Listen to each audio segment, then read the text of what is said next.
నమస్తే. ఈరోజు ఒక చిన్న శ్లోకం. మనము నిద్ర లేవగానే కొంతమందికి కొన్ని అలవాట్లు అంటే దేవుని చూసి లేస్తారనమాట. ఇంకొంతమంది అయితే వాళ్ళ తల్లిదండ్రులు లేకపోతే వాళ్ళ పిల్లలను చూసి లేసేవాళ్ళు, అంటే రొటీన్గా వాళ్ళు ఉంటుందన్నమాట. ఇది నేను చెప్పడం వచ్చి కొంతమందికి తెలిసి ఉండొచ్చు, తెలియని వాళ్ళ కోసం నేను చెప్తున్నాను. నిద్ర లేవగానే మన అరచేతులను చూసుకోవాలన్నమాట. ఏంటంటే ఇక్కడ వచ్చి మనం డబ్బులు ఇలా ఎంచుతాం. అగ్రే అంటే ఇక్కడ లక్ష్మి ఉంటుందన్నమాట. మధ్య అంటే మనం బుక్స్ ఇలాగే కదా చదువుతాము, ఇక్కడ సరస్వతి ఉంటుందన్నమాట. ఇంకా ఇలా మూలేతు అంటే మనకి ఎనర్జీ ఎక్కడ అంటే ఇక్కడే కదా, అంటే ఇక్కడ పార్వతీదేవి ఉంటుందన్నమాట. అంటే త్రిమూర్తుల యొక్క భార్యలు అనమాట. లక్ష్మి, సరస్వతి, ఇంకా పార్వతి.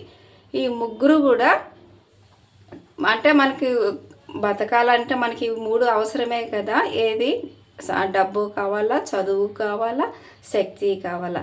కాబట్టి తల లేచిన వెంటనే అటువంటి ముగ్గురికి ప్రభాతి అంటే ఉదయమని వాళ్ళకి నమస్కరిస్తున్నాం అన్నమాట. అలా నమస్కరించిన తర్వాత ఇలా చూడండి, బాగా వచ్చేసి కంటికి అద్దుకొని మొక్కండి. నేను ఇప్పుడు చెప్పే శ్లోకము నేర్చుకొని లేచిన వెంటనే ఈ శ్లోకాన్ని మనసులో తలుచుకొని లేయండి. కరాగ్రే వసతే లక్ష్మీ, కరమధ్యే సరస్వతీ, కరమూలే తు స్థితే గౌరీ, ప్రభాతే కరదర్శనం.